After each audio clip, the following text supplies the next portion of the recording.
everyone, Steve Kim here. So excited. Steve Kim Show, episode number 22. I'm equally as excited as the Toronto Raptors are now 10-1. First place in the Eastern Conference, soon to be 11-1 after tonight's victory over the Kings. Look, let's get into something I get asked a lot with regards to buying a pre-construction condo. So I've compiled a list of some kind of tips and points to pay attention to if you're contemplating looking to buy a pre-construction condo. Number one, be prepared for a larger deposit amount. This is not like a typical real estate transaction where you can put 5 to 10% down. Builders require 15 and most of the times 20%. Now that 20% deposit, it's not all due all at once, but it's kind of staggered over the course of the project. So it could be, you know, $5,000 on signing, the remainder of the 5% in 30 days, 5% in 60 days, 5% in 180 days, and then 5% well after a year. So just prepare for that larger deposit amount. Number two, a rescission period. Look, if you purchase a condo, you have 10 days to really think about it and do your due diligence, whether it's speaking to a mortgage broker, it's speaking to your lawyer, to really see if this is what you want to be doing. If, for worst case, you don't want to proceed with this transaction, the deal is over, your realtor or yourself picks up that $5,000 deposit check that you put with the offer, we pick it up and you destroy it, we return it back to you. No ifs, ands, or buts. There's just no, there's really essentially no risk with regards to this. So that's the rescission period. Number three, delays. Just be prepared that condo projects and developers will be faced with delays. So just know that. So if they say completion is going to be in early 2020, I always say, you know what, give yourself a 6-month grace period. Just protect yourself, because if whether you're selling a property and you're moving into a condo, at least know that there is going to be a delay with regards to how long, we don't know.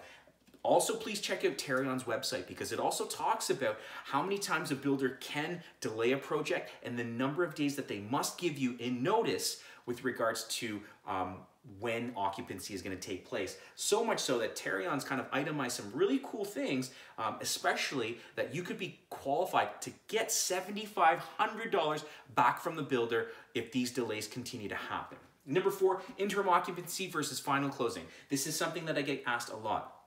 Interim occupancy is when the builder allows you to move into the building, right? It doesn't mean that it's final occupancy where you actually get title to your property. In interim occupancy, you'll be paying your condo fee, you'll be paying your property tax, and you'll be paying the interest amount on your mortgage. That principal amount of your mortgage will kick in on final closing when you actually get a mortgage for the property and the deed to the property. In interim occupancy, it's like just living. You're living there, however, you're not paying into your mortgage. It's only when the building registers on final closing that the mortgage kicks in and you start paying down your mortgage. Well, final closing and the register of the building, it could take up to 2 years. I've heard very few buildings get to 2 years. From my experience, it's usually been around 6 to 8 months, up to a year for buildings that I know and I've traded in. Number five, budget appropriately for lower maintenance fees. When you walk into a sales center, it's beautiful. They've spent millions of dollars to kind of tickle all your emotions into things being shiny and bright and upgraded. Also know that they've been conservative with the costs, right? With the projected costs, especially for the condo fees. So just be prepared in the first 2 to 3 years, those condo fees will go up on average 10 to 20%. Number six, builder closing costs or the adjustments. Look, they're gonna take all of those kind of closing costs that the municipality has put onto them, as well as some of their own increase in building costs, and they're gonna shift it right over to the buyer. So that being development costs, education costs, the HST portion on the appliances, utility connections, etc. These costs can be in the tens of thousands of dollars. So be prepared for that and ask those questions accordingly. Number seven, reserve fund. On final closing, most condo corporations will ask for 2 months condo fees up front. And that is really to make sure that the reserve fund is nice and healthy as the building registers, right? Number eight, HST. This is super important. This is something that, I'm gonna be honest, I would rather defer this to a tax lawyer and a real estate lawyer. They're the ones in particular that deal with this on a daily basis. So just to kind of give you the Coles notes, if you're looking to get into a pre-construction condo and you're moving in as a primary residence, you can qualify for HST rebates. If you're looking as an investment, you as the investor will be on the hook for the HST portion of the condo, up to a maximum of $24,000. So on final closing, right, when you're gonna get title, they're gonna ask, are you moving in or is this going to be an investment? If it's an investment, they're gonna shift that HST portion amount to you. So don't get surprised with that bill. It could be up to $24,000. Just know that that has to be paid and you can actually get that back. You get it back by showing that it's going to be an investment and that you've had a minimum, a 1-year lease agreement in place. And then number 9, and I think this is super important, it's all about access and solid advice. Look, you could be looking at all the hottest condo projects in the GTA and Toronto. You have to get access to it. And this is where agents who have built a relationship with builders kind of comes in. There are different tiers of pricing and different tiers of access. Number 1, builders, friends, and close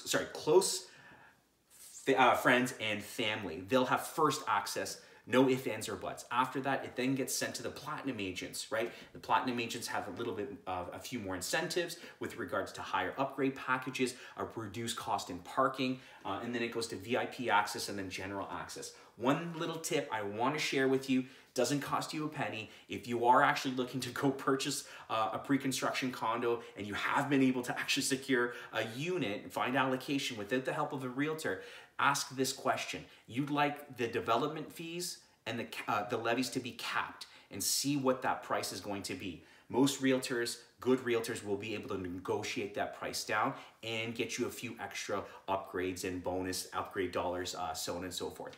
Anyways, I hope you found this episode useful. You found some information really useful if you're looking to buy a pre-construction condo. And as always, if you have any questions, please feel free to send me a text, shoot me an email, give me a call, come by and say hello. And please comment below if you have any other questions. Thank you so much for sharing your time with me. I hope you're having a great day. Let's go, Raps. Take care. Be great. Be kind. Take care, everyone. Bye-bye.